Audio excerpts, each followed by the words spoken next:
بسم اللہ الرحمن الرحیم۔ السلام علیکم اسٹوڈنٹس، آج ہمارا لیکچر نمبر 24 ہے۔ اس میں ہم ٹیسٹ نمبر 21 چیک کریں گے جو hunger and population explosion lesson number 9 بک 2 کے فرسٹ پیج کے بارے میں ہے۔ اس کے بعد ہم نے پیج نمبر 37 پڑھنا ہے اور پھر اگلے لیسن کا تعارف ہوگا ہلکا سا، اور آخر پر آپ کو ٹیسٹ دیا جائے گا، test number 22۔ Let's now start our work. First of all we are going to check our test number 21۔ So please open your test. Number 1 listed synonyms دیکھ رہے ہیں ہم۔ لاسٹڈ کا معنی جاری رہنا، کنٹینیوڈ، بیٹا۔ نمبر 2 نیوٹریشن، غذائیت، خوراک، الفا اور food. 3 famine, scarcity of food, lack of food, بیٹا۔ نمبر 4 پینگ، شدید درد کو کہتے ہیں، کرب کو، بیٹا اور severe pain. Grave shortages of food یہاں مراد ہے۔ 2-3 معنی ہوتے ہیں۔ گریو کا معنی سنجیدہ، گریو کا معنی قبر، اور گریو کا معنی یہاں الفا اور ایکیوٹ، شدید۔ کارو، چھٹے پہ آگے، کارو کھود کر لکھنا، پتھر میں کھدائی کر کے کوئی چیز لکھ ڈالنا، اس کو کارونگ کہتے ہیں۔ اس کا الفا اور انسکرائب۔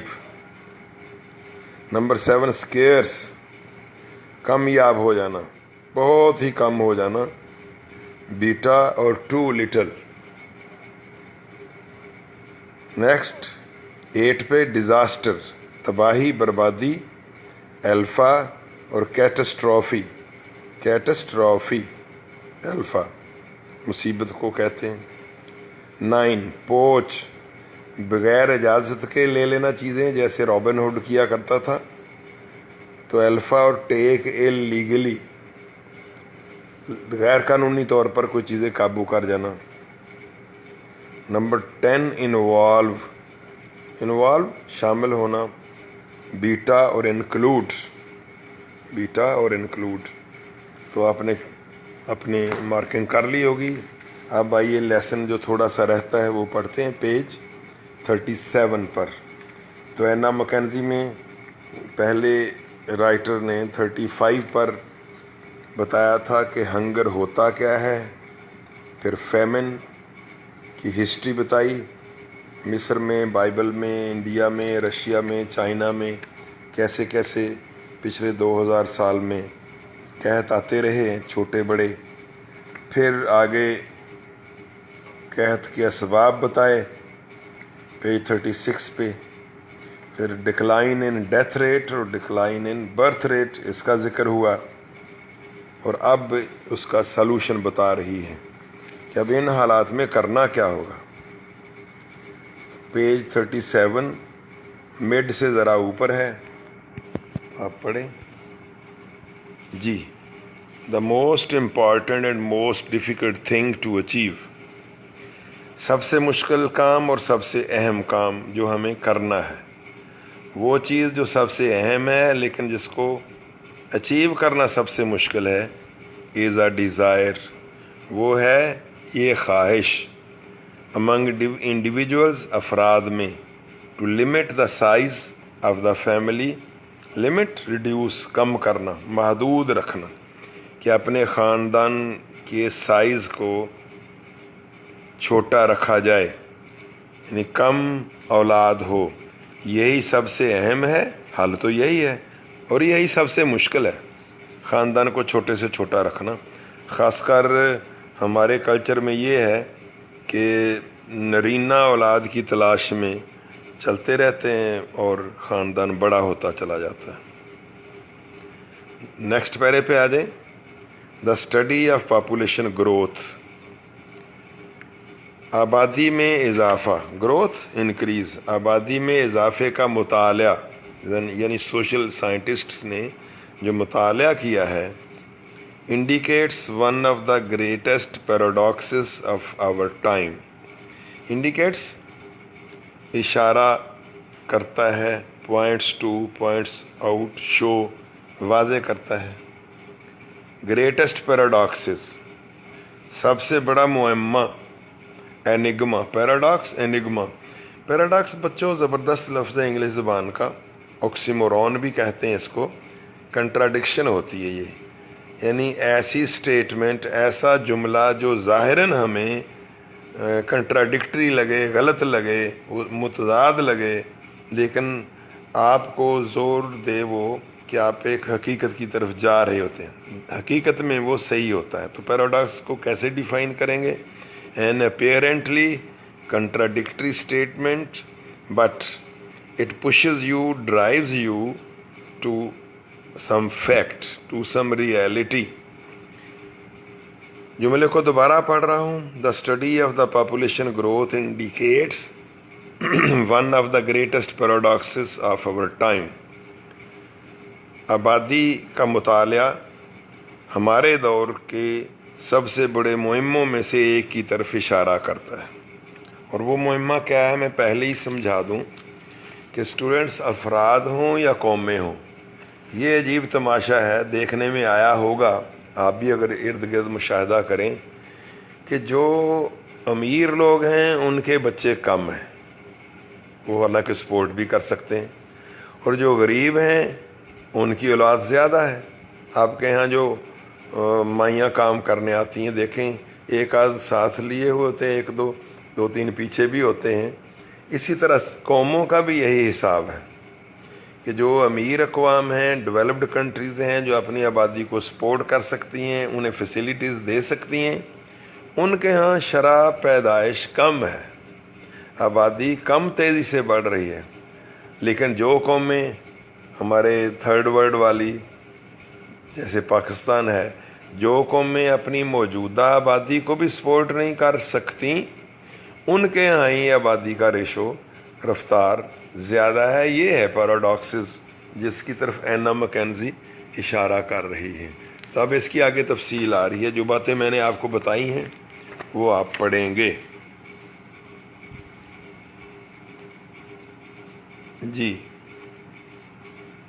دا گروپ آف کنٹریز، ملکوں کا وہ group best able to support a rapidly growing population, جو اس قابل ہے کہ تیزی سے بڑھتی ہوئی آبادی کو سپورٹ کر سکتا ہے، مینٹین کر سکتا ہے، ان کو سہولیات مہیا کر سکتا ہے. یعنی امیر ممالک، ڈیولپڈ کنٹریز، ملکوں کا وہ گروہ جو بڑھتی ہوئی آبادی کو سپورٹ کر سکتا ہے، has a relatively low birth rate.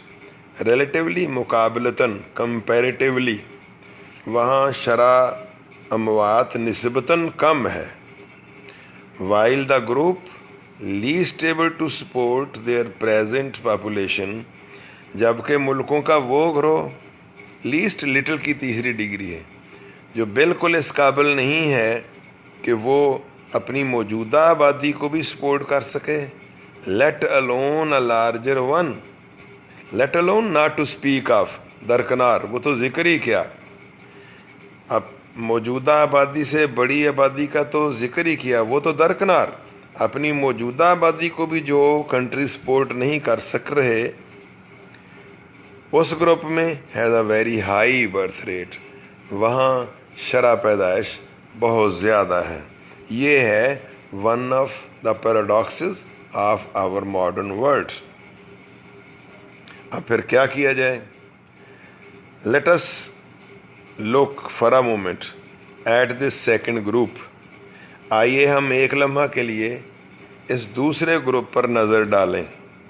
often called the underdeveloped countries، جن کو اکثر ہی ترقی پذیر ممالک کہا جاتا ہے، into which so many of the children of the world will be born. اسی گروپ میں، یعنی اس غریب ملکوں والے گروپ میں آنے والے دنوں میں زیادہ سے زیادہ بچے دنیا میں پیدا ہوں گے. تو یہ جو انڈر ڈیولپڈ یعنی بیکورڈ کنٹریز کا گروپ ہے، اس میں سے بہت سے بچوں نے پیدا ہونا ہے. آئیے اس پر ایک نظر ڈالیں. Everyone knows an underdeveloped country when he sees one. ہر شخص جب کسی ترقی پذیر ملک کو دیکھتا ہے, اس میں قدم ہی رکھتا ہے, تو فوراً پہچان جاتا ہے کہ یہ ترقی پذیر ملک ہے. آپ ایران سے ہی پاکستان میں قدم رکھیں تو فرق کا پتہ چل جاتا ہے. سعودی عرب چلے جائیں, ادھر ذرا سا بھی کسی بھی باہر ملک میں چلے جائیں تو پتہ آپ کو چل جاتا ہے. صفائی کا حال, باتھ روم, دوسرے تیسرے فقیروں کی تعداد. تو یہاں وہ رائٹر کچھ نشانیاں بتا رہی ہیں.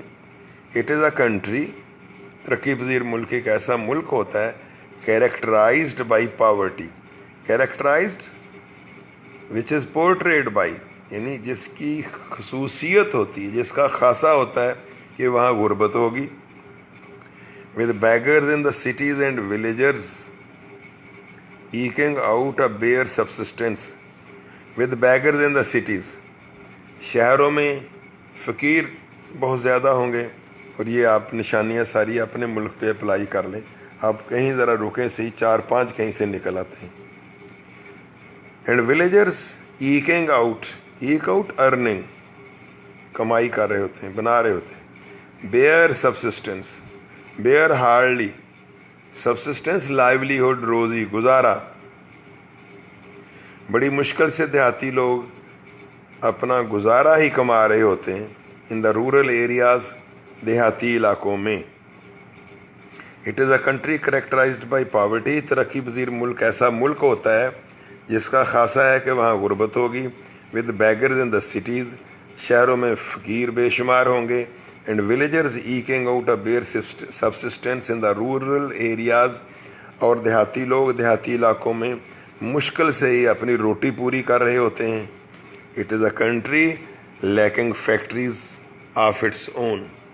یہ ایسا ملک ہوتا ہے جس کی اپنی فیکٹریاں نہیں ہوتی, وہ باہر سے آ کے لیور برادرز والے یا چائنیز آ کے انویسٹمنٹ کر رہے ہوتے ہیں.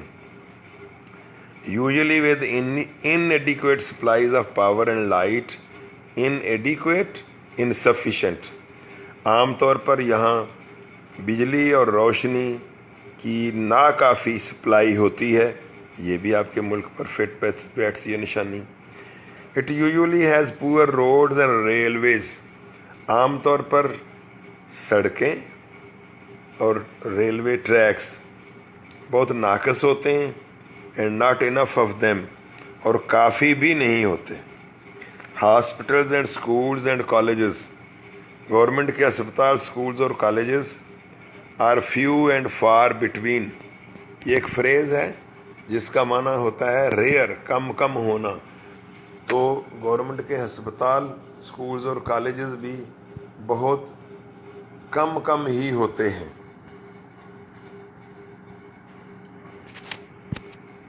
Most people, particularly older people, اکثر لوگ اور خاص کر عمر میں بڑے ہوئے, دادا کی عمر کے, cannot read or write, لکھنا پڑھنا نہیں جانتے.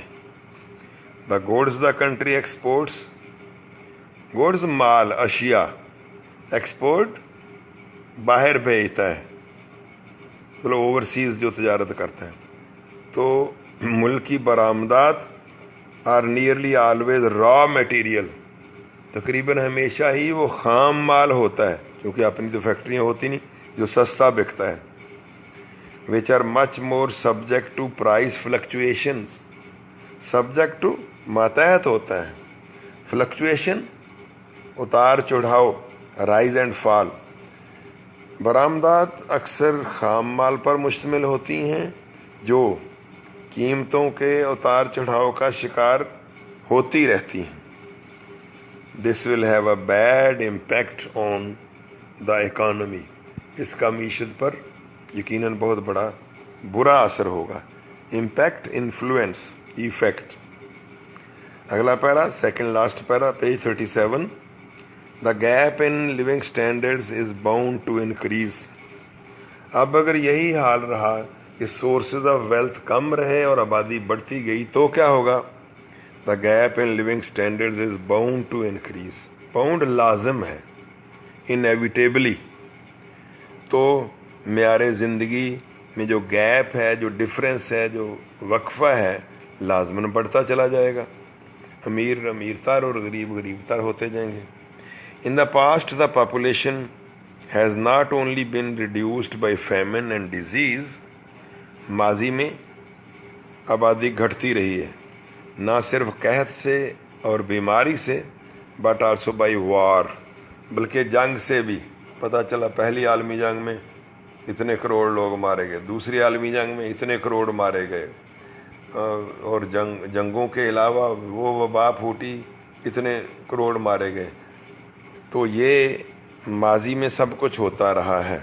حال میں بھی آپ کہیں گے کرونا وائرس ہے, باقی ہے, لیکن پھر بھی اتنی اموات نہیں ہوتی کہ ایک اسکندر اعظم, احمد شاہ ابدالی یا کوئی ہٹلر جیسا اٹھے اور کروڑوں لوگوں کو ایک ہی رات میں ختم کر کے رکھ دے. ایسے کم از کم اب نہیں ہوتا. تو ماضی میں آبادی نہ صرف قحط اور بیماری سے گھٹتی رہی ہے, بلکہ جنگ کی وجہ سے بھی کنٹرول میں رہی ہے, کم رہی ہے. We have the power to abolish war if we have the will. آج کل مہذب دنیا میں we have the power to abolish war. abolish خاتمہ کرنا, eliminate. if we have the will, اگر ہمارا ارادہ ہو تو. will قوت ارادی. اب ہم اگر چاہیں قوت ارادی رکھیں تو جنگ کو ختم کر سکتے ہیں. but if one group of people continues to get poorer, لیکن اگر حالات ایسے رہتے ہیں کہ لوگوں کا ایک گروہ مسلسل غریب ہوتا چلا جائے, اینڈ سیز, اور وہ دیکھے its families and friends suffering, دیکھے کہ ان کے دوست اور ان کے خاندان اس لیے مصیبتیں اٹھا رہے ہیں, great distress and unnecessary death, کہ اس کے گھر والے, اس کے خاندان والے غیر ضروری مصیبت اور غیر ضروری موت کا شکار ہو رہے ہیں.